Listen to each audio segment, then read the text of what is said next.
This would change my point of from trying to be an artist to the business aspect. So you completely hung up the making music yourself? And I completely just like the kid was fly. He was young. He had it, and it was like, yo. And you're looking at yourself like, I'm already grown as fuck. Yeah. Like, I wasn't even that old though. I was in my early 20s. Oh, really? Yeah, oh, okay. I was still in my early 20s. I'm picturing the story with you being like 29 or something. No, I was still in my early 20s. That's what I'm saying. Like, even at that point of me doing that, I was in my early 20s, and I started my company. I started reading music books and stuff like that. It was so much time that had passed by. So we kind of ahead of that. You know, I found Game.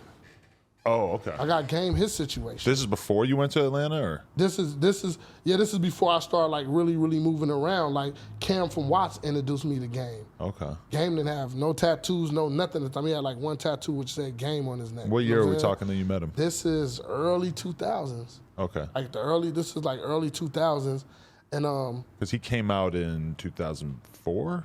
Yeah, so this had to be 2002. Okay. 2000, and that's what I'm saying. The time had passed, so I got out in 2000. So from that, from me meeting Lil Zane and all of that or whatever, going back and forth. I was already going to Atlanta, but I was going back and forth. Right. So Cam from Watts, you know who Cam is? I'm not. He used to be signed to Ice Cube. Oh, okay. Back in the days, him and Game's brother grew up together. So that's what introduced me to Game. So me and Game was originally gonna do a group called the Black Sox, which was me, him, and his best friend, One Shot Hop. Okay. And I end up taking him to my homeboy D-Mac, K-Dog, and Dougie, and they end up signing him, right? But during the process, I'm thinking, okay, these are my older homies. I'm like, okay, you know, I'm trusting them to keep me involved in everything, and they end up signing him. I got a check out of it, but it wasn't what I thought they were gonna do, and I'm not mad at that. And they kind of went behind your back? No, they didn't go behind my back. I took Game to them, but what they didn't do, they just didn't keep me involved in the paperwork. And me not knowing the business at that time, I got a check out of it, but it wasn't what they were gonna get. It wasn't. Right. I wasn't involved in the business from that point on, as far as like the structure of the deal. Did Game strike you as a star when you met him? Yeah, he did. I let him. The first person he rapped at in front of everybody was at Lil Zane's party. Right. And he had already got shot and all this shit at that point? Well, I didn't know him when he got shot. Okay. And But this is like a year or two after he got shot, or? I don't know what year he got shot in. That's always like part of his whole story, is that he like had this moment where he was just laid up, like, and just realized he had to rap. That's not true. No, really? No, he probably got shot, but the whole thing after that of how he got signed is not true. Oh, really? It's not. Okay, so how did he get signed? He got signed. Dougie walked him in. Like, he has this whole conglomerate story about, like, oh, he had this crazy buzz and this and that. Like, that's not true. Like, it didn't happen. He was saying I was doing this on, I don't know if he ever sold dope or anything, but that was his story. Like, I was selling dope and this. I know as far as the music aspect of it, he was signed to a company called Desperados. We were all staying in Burbank in the same spot. Me, my homeboy Jule from St. Louis, because my homeboy D-Mac had another deal at Capitol through Andrew Shack with Jule.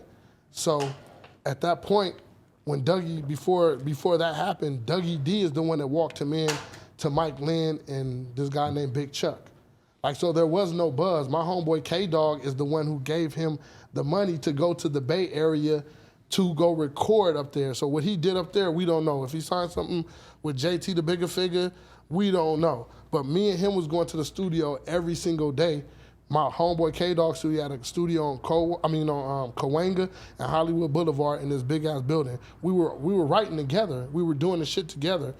Then Loon at that time also from Bad Boy, the one that just got out of jail, got signed. And that's my childhood friend. So when he moved from New York, he was hanging with us in the hood. Like, he just did the check-in with Big U, and he mentioned, like, the man's face. Right. They mentioned my name and stuff like that. So my homeboy K-Dog gave Game $700 to go to the Bay Area to record what he was going to record. Whatever he did up there, we don't know. When he came back down with what he recorded, my homeboy Dougie walked him in to Mike Lynn. He didn't know Mike Lynn. Like, the story is saying Mike Lynn came, and Dre said, I don't care if you come back, shot, killed, the stab. That shit, none of that shit is fucking true, bro. None of it is true. It's all a fucking lie. It's all made up. Who's Mike Lynn exactly? Mike Lynn worked for Dre at the time. Okay. He was an A&R for for Dre at the time. So then how he goes up and records in the Bay or whatever, and then how does he end up connecting with Dre? Do you know exactly how that connection happened? Through Dougie. Okay. Dougie walked him into Mike Lynn and Big Chuck, who was working with Dre. Okay. So if you look it up, he was signed to a company called Desperados for 6 albums. I think the year the Wolf got him out of his contract. Really? Yeah. And so do you think Dre just like gave them money to get him out of these deals and stuff, or how he was in the deal the whole time. They ended up doing a joint venture. The Desperado logo just was never seen. Okay. But he was signed to Desperados for the whole period of that time. So did you guys stop fucking with him before he even was signed to Dre, or were you still fucking with him? Well, I wasn't fucking with him. He was signed to D-Mac and K-Dog at that point in time. And there's rumor, I don't know if it's true, but my homeboy Dougie, who walked him in, was supposed to be managing him, right? What happened was, supposedly Mike Lynn told Dre that Dougie was talking about how he fucked Dre's wife. But this was before Dre was married to her. Mm-hmm. Now, mind you, Dougie done fucked all the bitches back in the day, so I don't know. A lot of people fucked a lot of people's wives. It's just you don't really talk about it if you want to work with the person. Right? He was one of those guys that fucked all the bitches. Okay. You see what I'm saying? So it's not unbelievable, but this is what the rumor is of why Dougie didn't end up being Game's manager, but Dougie is the one that walked Game in and got him that situation. Wow. Well, now that Dre's divorced, maybe they could all be cool. Hey. Wow. So yeah, his whole story is just a fucking lie, man. Damn.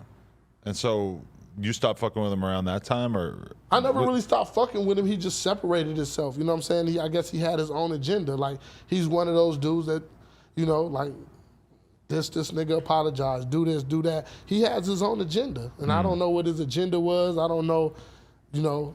Like I said, he never mentions the people that were actually involved. Right. He never mentions D-Mac. He never mentions, but you can Google that shit. A lot of artists like to simplify their come-up story. Yeah, but it's whack. It's whack because it's like, how do you think that a lie sounds better than the truth? Like, the truth is the truth. Like, you're successful, bro, right? So that's all that anybody cares about, the end result, you being successful. So why not just tell the truth? But the thing is, when I have to give like the 5-minute version of how I got here today, a lot of people get left out. Because, you know, I'm not talking about who was my cameraman. I'm not talking about who was, you know, who my first advertiser was. There's so many details I could go into of like all the different people that kind of help. He still has a long, drawn-out story, though. So I can see you want to tell this 5-minute story or this 5-minute story. Yeah. Because this story is I was selling dope in Brazil, and Dr. Dre sent Mike Lynn and told him, you better not come back and I don't care if you get shot or stabbed or killed and all of this old type of shit. Like, were you annoyed watching him blow up with G-Unit? No, hell no. And become the face of LA? No, I was actually happy for him. My thing is just tell the truth.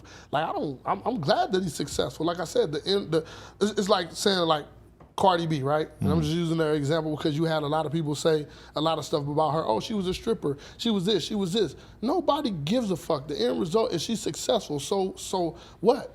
But I don't think she's lying about her come up in her story. You know what I'm saying? So I'm just saying, like, yo, I'm not mad that I do good for myself. You know what I'm saying? I'm not mad that he's successful. I went and got a fucking label deal over at Jive with Dollar. I did a joint venture with Akon. Like, Akon's last project, Concrete Jungle, I wrote 9 out of 12 songs. What the fuck am I mad for? Mm-hmm. You know? I'm not mad at all. Like, I don't give a fuck. Yeah. And just be honest, man. Like, give the people the credit that help you get to where you are. You know? And it wasn't and they're all Crips. Right.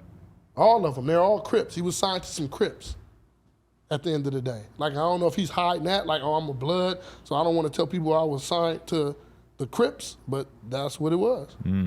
Okay, guys, we want to thank you so much for getting us to 100,000 subscribers right here on the Clips channel. If you want to support, please click that subscribe button. We're trying to get to 200K. Thank you so much.